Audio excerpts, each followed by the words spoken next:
Hello and welcome to Rockin Realities. Today's guest is Brijitte West, who released her newest album called Lockdown in 2021.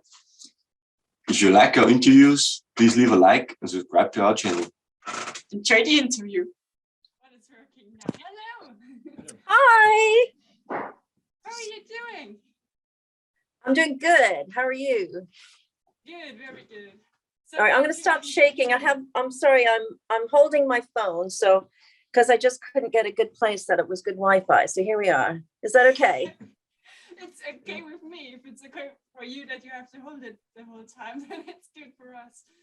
It's okay. Where are you guys? We're in Germany. In Germany. Oh, hello. Are you guys having storms in Germany? Yes, a lot of them. Oh my God. I was just I'm on the coast in England, and I was just on the beach, and I felt like I was literally going to get blown away. Yeah, there's really heavy winds here and storms this like the past week, I think.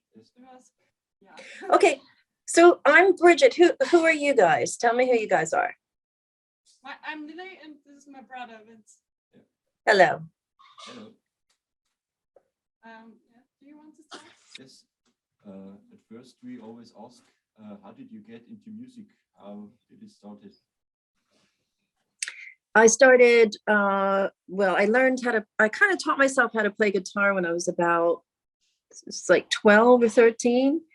And I started writing songs, and it always sort of just kind of came easy to me. But then I moved to New York, and I was studying kind of art and fashion. And I was sort of in the art scene when I moved to New York, but I always kind of kept writing songs and kept with my music, and that sort of started just taking off, in the 90s in the New York City scene. It was a really great time in New York. So I kind of just rode that wave, and that's sort of how it all sort of happened. Yeah, I remember, I know about New York Blues because Ryan Roxy mentioned the band a few times. That's how I found out about the band. Okay, yeah, me and Ryan go way back. Yeah. I think he almost became the guitarist of the band at some point, right? Yes, I really wish that he did. I think we would have had a very different future if Ryan joined the ranks. Yeah, well, he's a great guitarist. He is. So what we mostly wanted to talk to you about was your new album that only came out a few months ago, which is called Lockdown. So because the title is Lockdown, I suppose you recorded it during lockdown? Yeah, I did. I recorded it during lockdown. I don't know how it was in Germany, but in the UK, it was really harsh. We really couldn't leave the house. It wasn't as bad as Italy, but it was pretty bad. So my kids couldn't go to school. Nobody could do anything. It was very, very boring.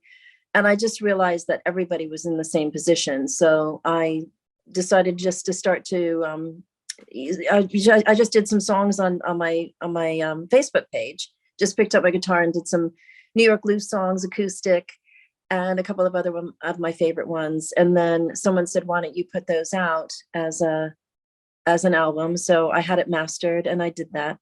And then I recorded 2 new songs, just to work with some new producers and sort of a new sort of way to record. So I recorded the vocals in my broom cupboard at my house and sent them the files, and that's how all those 2 new songs came about. But yeah, it was definitely a lockdown project. Yeah. So how was it for you to record remotely, to have to record everything at home and send it to someone else? Is it something that you've done before, or was this completely new for you? No, I had never done that before. That was a completely new way of working. So it was totally new. Not being in a studio, not being around other people. Also, it was amazing because I was alone. So I was just recording on my computer in GarageBand on my Apple Mac. And there wasn't a engineer, and there wasn't, a producer, and there was no one there sort of saying, hey, that's a good take, or that's not a good take, or maybe you should do that again. It was just all me, just kind of alone. It was very solitary, and it was really interesting. And did you like this kind of work, or do you prefer being in the studio and around people?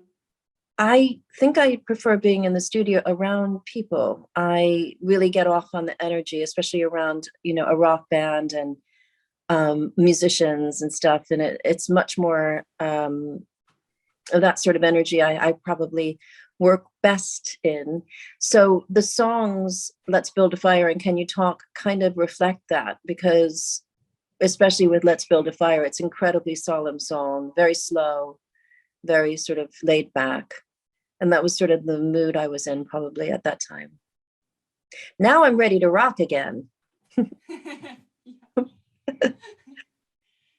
it possible to play shows again in the UK? It's very possible. I'm actually talking to some people, a band actually, that would like to work with me. And so we'll see. I don't want to say too much, but let's see. Hopefully. Well, probably I will give you guys a hint. You'll have to come to Italy if you want to see me play. Okay, yeah, well, Italy's a nice country, maybe. Exactly. Make a holiday of it. Yeah. So those new songs that are on the album, are they kind of about what or how you felt during lockdown? Because a lot of people, it was difficult for a lot of people to be in lockdown and to not see their friends and their family and to have to stay at home all the time. So was that something that inspired your new songs?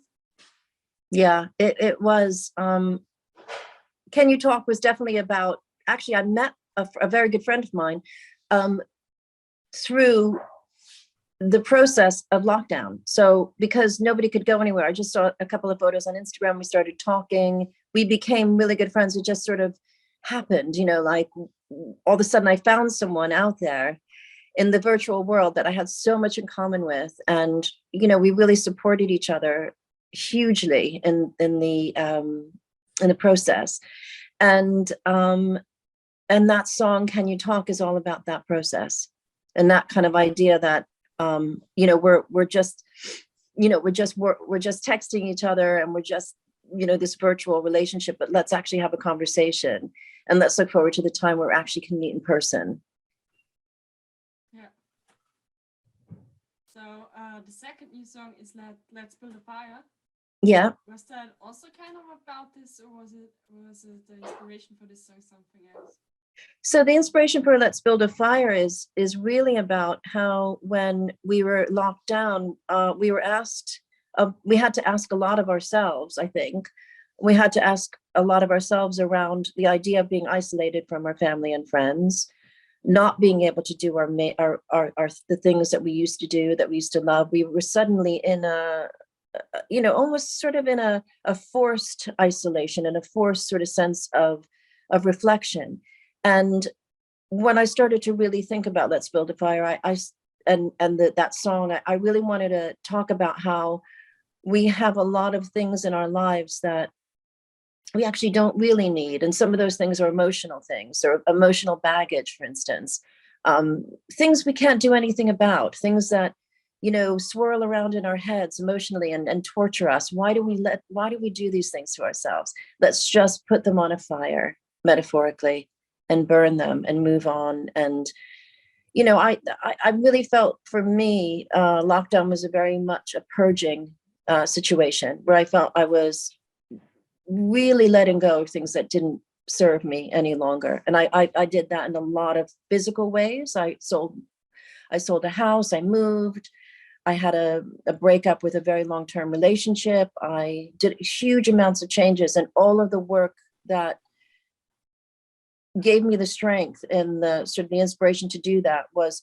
all through this very isolating time in lockdown, where I could sit with myself and really understand, a lot more about myself. And I hope that comes through in the song. It's about reflection. So how was the response to the new songs? I think a lot of people felt like that during lockdown. Well, I think a lot of people liked it because I have a really great fan base who actually put up with me. Do you understand what I mean? Like, I keep trying to do different types of music. I'm always, most of the stuff that I release is rock and roll, but every once in a while I'll do, like I did Sandusky, which was a alternative country album. And then with Lockdown, it's a part acoustic, part more atmospheric, kind of slightly country-ish, you know, Casey Musgraves type of thing. And I'm just so grateful that my fans actually don't ever kind of feel I need to be pigeonholed. I feel very supported by my fans, because they understand that I need to move and change as an artist. And that's, I'm very, very lucky. So I haven't had any complaints. That's good. Yeah. I don't know how much longer they're going to be putting up with it. That's why I wanted to say, I'm definitely getting in the mood to rock again. I'll definitely want to do another rock album soon.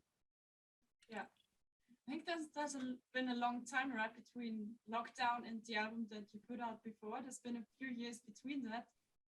So I hope it's not gonna take that long until the next one comes out. I know. I do take a long time. That's another thing that I'm so grateful that, you know, I feel like I'm not the most prolific artist. You know, it does take me, I usually take between 3 and 4 years, sometimes longer, to actually make another record. And I'm really happy that my fans still remember me, and they're still looking forward to it, and they haven't forgotten about me.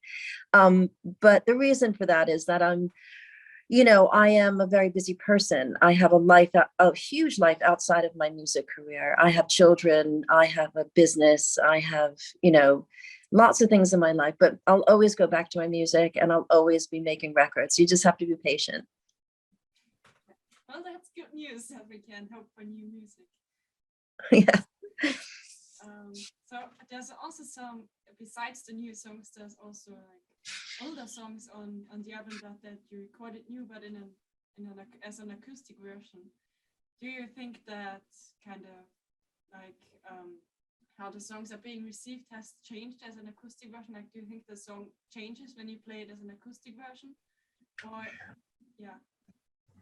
I think that's a question for you. What do you think? I definitely like both versions of it. I do think it's sometimes kind of like what mood I'm in. Yeah. I prefer listening to this version or that version. Like sometimes I'm more in an acoustic mood, and I like listening to unplugged songs. And then sometimes, I want to rock out, and I listen to some rock and roll, and then I need like an electric guitar and some drums. And I'm totally the same. I feel the same way. I rarely, have the same musical taste from day to day. Some days I'm listening to, opera. The next day I'm listening to jazz. The next day I'm listening to country. The next day I'm listening to the Dead Boys. The next day I'm listening to, my musical moods go all over the place. I just wanted to say, I have to plug my phone in, because otherwise we're going to get cut off. Okay. Hold on one second. Okay, sorry, we changed backgrounds. Hello. So I was going to say, yeah. But I've had lots of people ask me if I could do acoustic versions of New York Blues songs. I think because my lyrics are, sometimes they were hidden in the records, because the records were so loud, and, rock records, it's hard to sometimes decipher the lyrics. So when I did my acoustic versions, it was interesting, because I felt the meaning of the songs was a lot more clear, and I could tell the stories and feel they were getting through in a much more kind of profound way.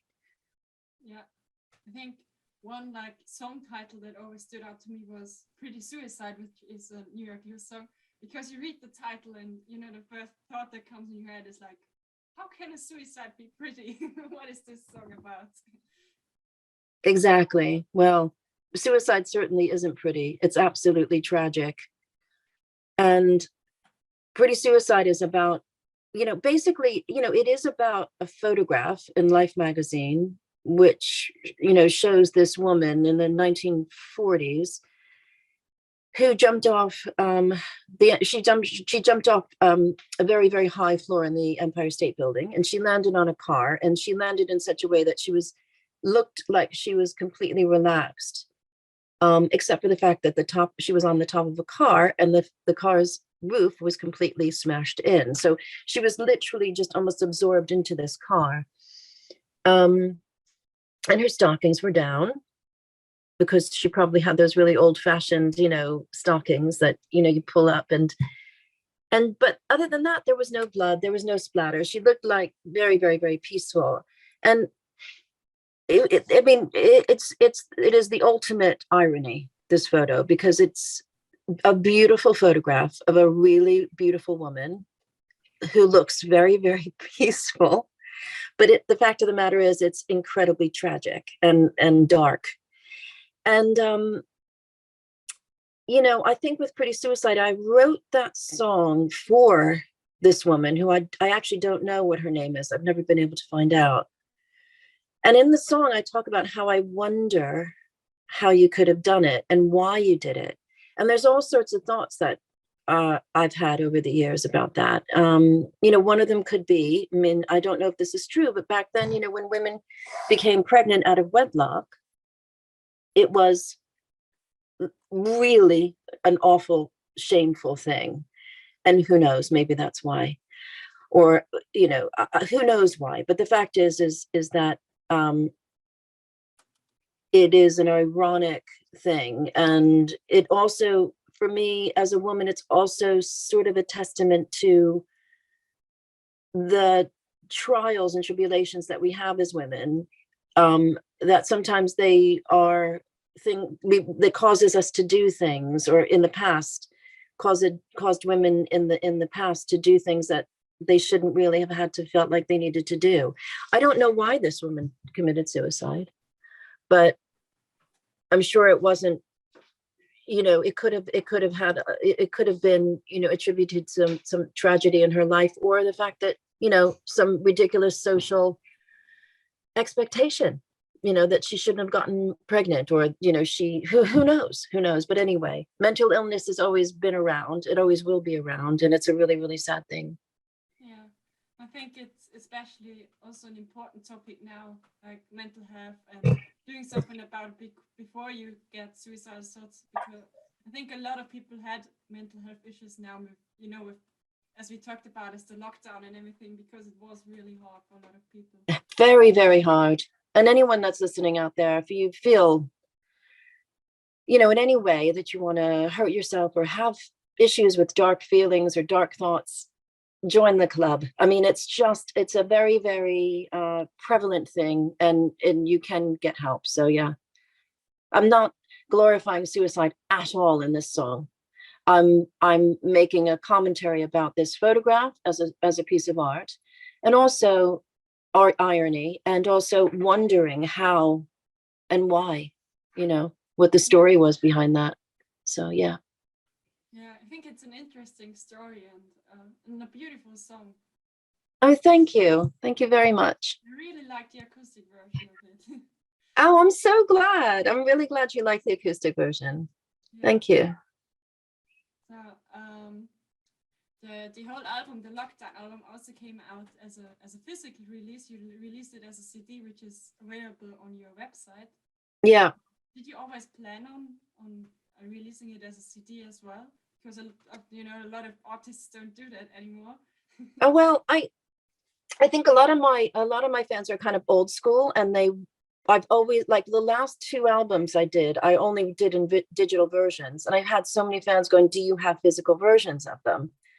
And I only did sort of very, very limited runs, and they would sell out, and that was it. But and that's great for collectors, because obviously now the CDs and the vinyl that people have bought in the past have gone up in value, which is brilliant. But I think it was something that I wanted people to be able to hold and have, as opposed to just a fleeting digital file, Yeah, I always like physical release, especially vinyl records. Like, I always loved having something in your hand and being able to, like, yeah, cool. have, like, the sheet with the lyrics in them or something. I thought that's so much cooler than just. It was so much cooler. The song's name on the phone. Did you know that the Year of the Rat is out on vinyl? The New York Blues Year of the Rat. Yeah, you can get that out on vinyl. Yeah. So that came out. The vinyl version came out about 3 or 4 years ago. Is it also available on your website? No, I think you have to just Google that, and I think you'll probably be able to buy it from the manufacturer that made it. Yeah. Okay. It should be out there. I'm sorry, I don't have the information in front of me. I think the physical release was kind of you set up a GoFundMe page for it, right? So that you could make the CD. So how was the reaction to that? Did you get a lot of help from your fans to make it happen? Yeah, they did. I mean, everybody sort of really came through. So it was brilliant. Yeah, absolutely. Definitely. Thank you, everyone. It's always great when you can get your fans to help you and have them kind of be part of the process of getting a release out. Yeah, it is. I feel like everything I do, I always ask my fans for help and and sort of support, because that's who I do it for. I do it for them. I do a little bit for me too, because it's nice for me to do it, but mostly for them. So yeah. So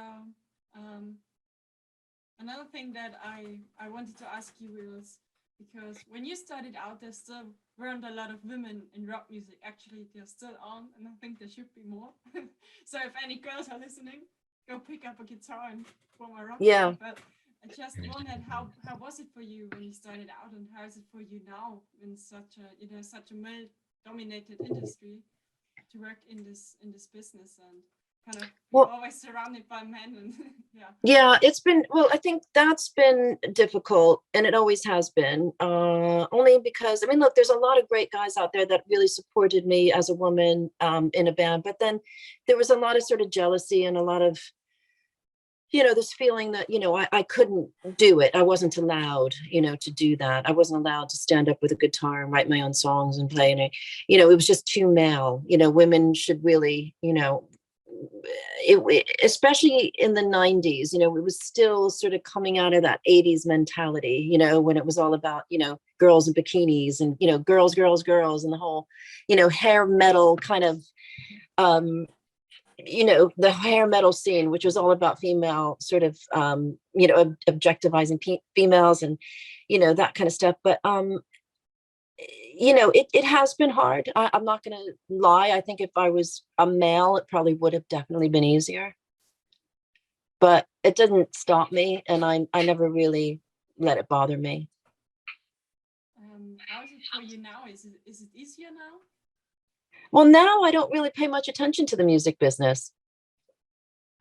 I just put out my records from time to time and do interviews with people like you, and and that's it. I don't really have much to do with it. We'll see. Once I go back on the road, we'll see. I'll let you know how it is. Hopefully it's a little bit better.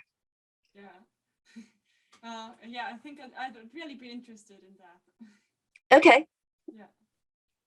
Well, keep in touch with my manager and with Paul, and we'll I'll let you know when I'm out there for sure. Yeah. By the way, as we already mentioned him, thank you to Paul for setting up this interview. Yes, for sure. Thanks, Paul. How long have you been working with Paul? Well, officially just on this album, but I've always worked with Paul. He's been an amazing support, a very, very supportive fan. I don't even want to call him fan, because he's been so much more supportive than just a fan. So for many years, yeah. He's always flown my flag. Yeah, he's great and such a nice guy. Yeah, he is. Yeah, he definitely is. So, also a story that I wanted to ask you about was, I think, I'm not sure where I read about it or if I heard it in an interview before, but I've heard that once, I think it was New York Blues probably, that when you were on the tour bus, that the bus caught fire. Like, what was that about, and how did that happen? So we were on the road with Marilyn Manson. We were doing the Antichrist Superstar tour with him, and we were in a tour bus that was very, very old, because when you're a band just starting out, you can't have the best of everything, so we had a very, very old rickety tour bus that didn't have any heating, and so the the bus driver decided to plug in a space heater, you know, like a little heater, and that caught on fire. And so the whole bus went up in flames. Thank God I was sleeping in the hotel room, and the bus was in the parking lot, but most of the band were on the bus, and all of our equipment and all of our clothes and everything went up in flames. Were you able to save any of it? Not really. No, not really. Everything got burned up basically. So I lost lots of my guitars and lots of my clothes, and it was pretty tragic. And we came into the sound check after it happened, and we all smelled like smoke because all of our stuff was just, you know, I don't know if you've ever experienced a fire before, but the smoke absorbs everything. So we were like rolling in our amps and everything, and it just smelled like smoke. And the whole Marilyn Manson kind of team were like, have you guys like been around a campfire or something? And we're like, no, our entire bus, you know, caught fire. And it was literally just the skeleton of the bus, like just the metal frame was left and everything else was gone. But thank God no one got hurt. Yeah, But they had to escape out of the windows of the tour bus. And they're high. So if you've seen a tour bus, you know, like the windows, they're maybe 12 feet from the ground. Yeah. So they had to jump out in order to save themselves. So it was incredibly traumatic. Yeah, I can imagine that.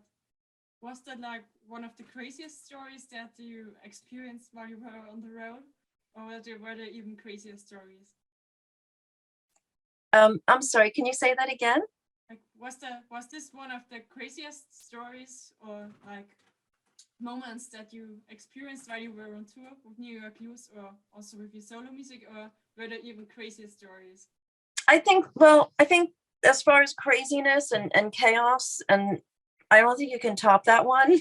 I mean, you know, I woke up at 3. Well, there was a knock on my door at around 3 a.m, and my tour manager was on, you know, knocking on the door, and he said, Brijitte, you need to come outside. And I walk out and the entire bus is in flames. I mean, it was just incredible. I mean, it was horrific, to be honest. I actually haven't thought about that in a while. So yeah, no, I don't think I can top a crazier story than that one. Yeah, it is pretty crazy, and thank God it doesn't happen often. Yeah. So, as we've already talked about the new album, are you already recording it, or you're like right now in the songwriting process for it? Or? I haven't even started. It's just an idea at the moment. So I'm probably going to maybe think about doing that around the summertime, really start to really sit down and write down some ideas. But I'm always thinking about song titles and stories and things that I want to write about. So yeah, but I haven't done anything officially yet, but I feel it's coming very soon. Okay, well, that's great to hear. Thank you. Yeah. So we hope we're gonna see you in Italy if we can make it. And thank you so much for taking the time to talking to us today. Thank you for taking the time to talk to me too, and for you know, being a fan, and for understanding, you know, how sometimes it takes me quite a while to make records, but I'm really happy to be out there again. And so thanks a lot. Well, you're welcome. And of course, we're gonna promote your new album on our page, and we'll send you a link, or send Paul a link when we put out the interview.